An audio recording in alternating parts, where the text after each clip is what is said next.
it's me, Bree McGee. Welcome to my little corner of the world. Anyone who struggles with a physical or mental disability, or both, will go through days or periods of time where the symptoms become a lot worse and become almost unmanageable. I've just come through such a period as that over the last week or so. And I got to thinking about what can I do to make this as easy as possible for myself when I'm struggling so much. So I just thought I'd make a video about the things I do in times like this. I think, firstly, I peel everything back. I have to realise that housework can wait, you know, all the cooking, cleaning, hoovering and dusting and things like that simply have to wait. Yes, it's important to have a clean and tidy house, but if I'm in a position where I can barely move, those things have to take a back seat. And it can be uncomfortable not being able to do those things. But I guess that's where having a decluttered house helps, because if you're not in a really cluttered space, that can help with keeping a clear mind at times like this. So cutting back on housework and that kind of thing can really help to just garner a little bit of space in order to just think about yourself for a while. This is a widely known thing, which is to drink plenty of water. I drink a lot of water anyway. I drink around 6 litres a day, and it really does flush the system and make me feel a lot better, and it keeps headaches at bay too, which is also beneficial. And so making sure that we have water close by at all times is important. Similarly with healthy food. Now, don't get me wrong, it's so easy to grab a big bag of crisps, a couple of cream cakes and some chocolate bars, because that's an easy thing to eat when we're not feeling well. And let's be honest, there aren't many people who wouldn't find comfort from that.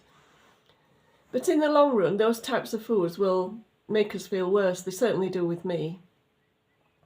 And so, instead of grabbing something that's easy that way, doing something easy in a more healthy way is what I try to do.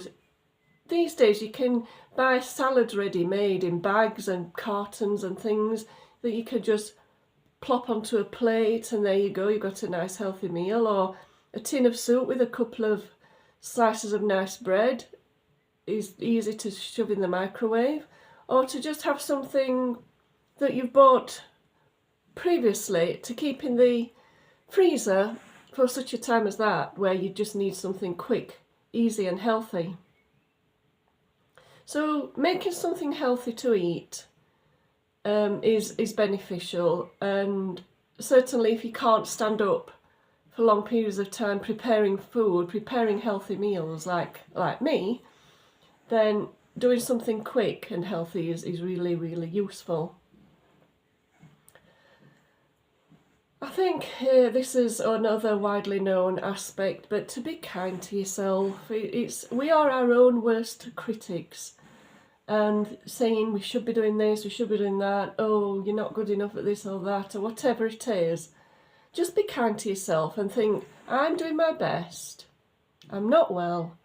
I will catch up with all the other stuff another day. Just try and speak a bit kinder to yourself. And also in a similar vein, if you come across anyone else, just remembering we don't know what they're going through either. You know, for example, if you get a grumpy delivery guy or a grumpy neighbour, you don't know what they're going through. They could be going through something similar.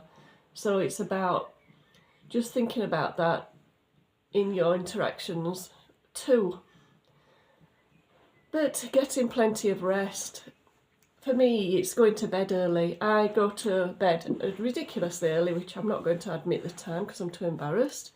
But at a certain point during the day, I can't sit upright anymore, so I have to go and lay in bed, and that's just what it is, and therefore I do go to bed early. I don't sleep straight away. I will do something like read, or I will work on one of my creative projects, or just something that's going to benefit me and my well-being.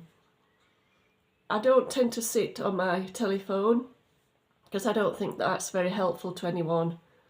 Yes, it's great to look at, but not to just spend all of your spare time looking at it. And staring at a screen, I think it's been shown that isn't that good for us with the different types of light and things like that. I don't understand all that kind of thing, but I do know that I'd rather do something more creative than look at my telephone. If you like to look at your telephone, there's nothing wrong with that. It's just not really for me.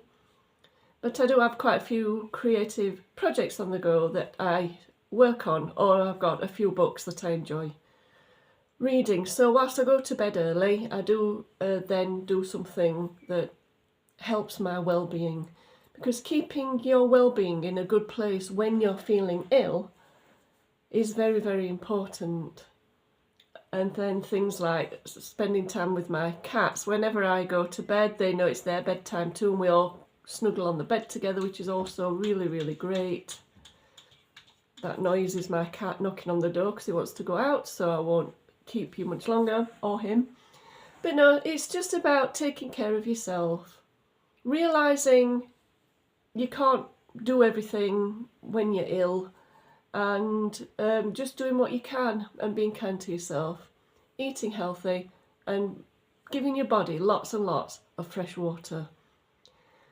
So if you have any other ideas that I haven't covered, please put them in the comments, and I really, really hope this video helps someone out there at some point in time. Well, I'd just like to say thank you very much for listening and watching, and from my little corner of the world to yours, goodbye. Bye bye.